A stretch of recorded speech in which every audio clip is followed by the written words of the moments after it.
T24,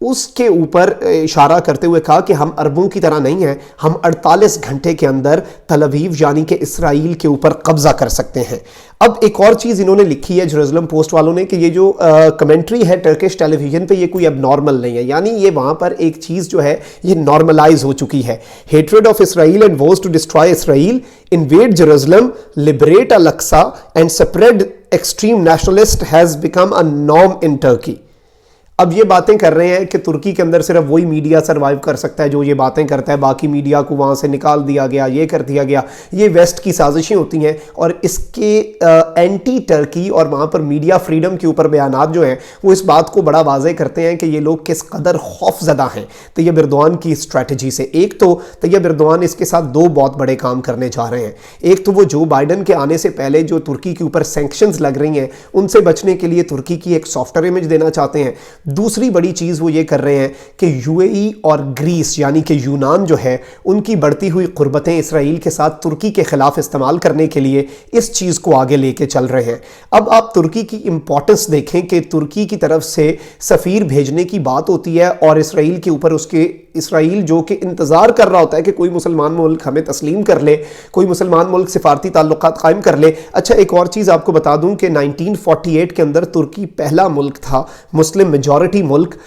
جس نے اسرائیل کو تسلیم کیا تھا. ترکی کے اسرائیل کے ساتھ بڑے اچھے تعلقات رہے, 1990 کی دہائی بڑی اچھی رہی, لیکن جب طیب اردوان 2002 میں آئے اس کے بعد سے جب طیب اردوان کی حکومت چلتی رہی اور انہوں نے آہستہ آہستہ وزیر اعظم بنے, پھر وہ صدر بنے, تو اس کے اندر ٹرانزیشن آئی اور تقریباً 8-10 سال کے اندر ترکی کے اسرائیل کے ساتھ تعلقات بہتری سے خرابی کیا اب تو انتہائی کشیدگی کی طرف جا چکے ہیں. اور اسرائیل جو ہے اس وقت سچویشن یہ ہے کہ موساد کا جو چیف ہے وہ کہتا ہے کہ Turkey is a greater threat and a bigger threat than Iran. اردوان's constant search for scapegoats and enemies is leaving him friendless in the region. یہ بات کی ہے ٹائمز یو کے نے اس خبر کو کوٹ کیا ہے اور اس خبر جو ہے اس کے اندر حوالہ دیا گیا ہے کہ ٹائمز یو کے سے گفتگو کی ہے موساد کے چیف نے, اسرائیل کی جو خفیہ ایجنسی ہے اس کے سربراہ نے بات کی ہے اور اس کا نام ہے یوسی کوہن. اب یہ جو آدمی ہے یہ اس کا پبلک فگر ہے اور یہ اس کا کرتا دھرتا ہے اسرائیل کی یو اے ای اور عرب ممالک کے ساتھ ڈیل کا. اب میں آپ کو ایک اور چیز بتاؤں کہ ایران کے بارے میں یہ بات کر رہا ہے اور اس نے یہ بات کہی کہ ایران ہمارا مشترکہ دشمن ہے یو اے ای اور ہمارا, اس لیے ہم اکٹھے ہوئے ہیں. اب اس نے ایک اور بڑی دلچسپ بات کی, اس نے کہا کہ Iranian power is fragile, Iran کی جو طاقت ہے بڑی کمزور ہے, وہ کسی بھی وقت ان کا جو ببل ہے وہ برسٹ کر سکتا ہے. But the real threat is from Turkey.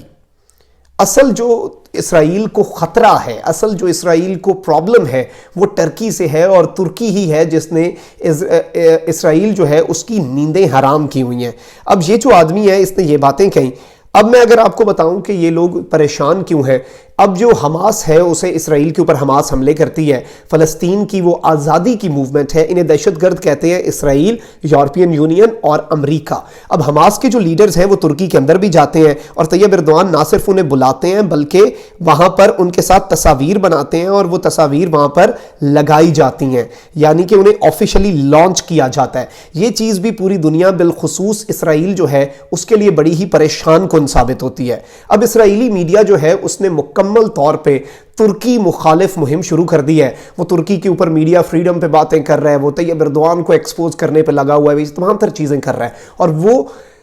ترکی کے میڈیا کی باتوں کو اٹھا کے حکومت کے ساتھ ایٹریبیوٹ کر رہا ہے اور ترکی سے نہ صرف خوفزدہ ہے بلکہ اپنی حکومت کو بار بار ریمائنڈرز دے رہا ہے, اپنی حکومت کو وارننگز دے رہا ہے اسرائیلی میڈیا کے اس پوری صورتحال کو سمجھو, اس کا سدباب کرو. اور یہی وجہ ہے کہ اسرائیل نے ابھی تک اس پر پورے معاملے کے اوپر کوئی سٹیٹمنٹ جاری نہیں کی. اور یہ جو پتہ تھا اس نے نہ صرف اسرائیل کو پریشان کیا لیکن سب سے بڑی پریشانی اس پتے سے کہ اسرائیل کے اندر اپنا سفیر بھیجنے سے یو اے ای کو ہونے والی ہے. یو اے ای کو کس طرح سے, کیونکہ یو اے ای نے تو اسرائیل کے ساتھ دوستی اس لیے کی کیونکہ وہ ترکی کی طاقت جو ہے اسے زائل کرنا چاہتا تھا, وہ ایران کی طاقت کو زائل کرنا چاہتا تھا. تو اس کے دو بڑے مقاصد میں سے ایک مقصد تو ہو جاتا ہے ختم, کیونکہ ترکی کی طاقت کو متحدہ عرب امارات جو ہے وہ زائل نہیں کر سکتا. اب اسرائیل نے دو مختلف بڑے اہم محاذ کھولے ہیں اور پروپیگنڈا بہت زیادہ چل رہا ہے, انفارمیشن وارفیئر بہت زیادہ چل رہی ہے, نہ صرف ترکی کے حوالے سے بلکہ پاکستان کے حوالے سے بھی، جس میں آنے والی ویڈیو میں ہم آپ کو بہت ہی ایک تفصیلی پوسٹ مارٹم کریں گے کہ کون کون سا سیاستدان، کون کون سی سیاسی پارٹی اعلی کار بن رہی ہے، اور جو اسرائیلی میڈیا ہے وہ کس طرح سے پروپیگنڈا کر رہا ہے عالم اسلام کی دو بڑی طاقتوں کے خلاف، اور ان سے اپنے آپ کو تسلیم کرانے کے لیے وہ ڈیسپریٹ میئرز اٹھا رہے ہیں۔ یہ تمام تر چیزیں ہم آنے والے ویلاگ میں بھی آپ کے سامنے رکھیں گے۔ چینل کو ضرور سبسکرائب کریں، گھنٹی کے نشان کو بھی دبا دیں، اور اپنا بہت خیال رکھیے گا، اپنے ارد گرد لوگوں کا بھی اور اس ملک پاکستان کا بھی۔ اللہ نگہبان۔ پاکستان زندہ باد۔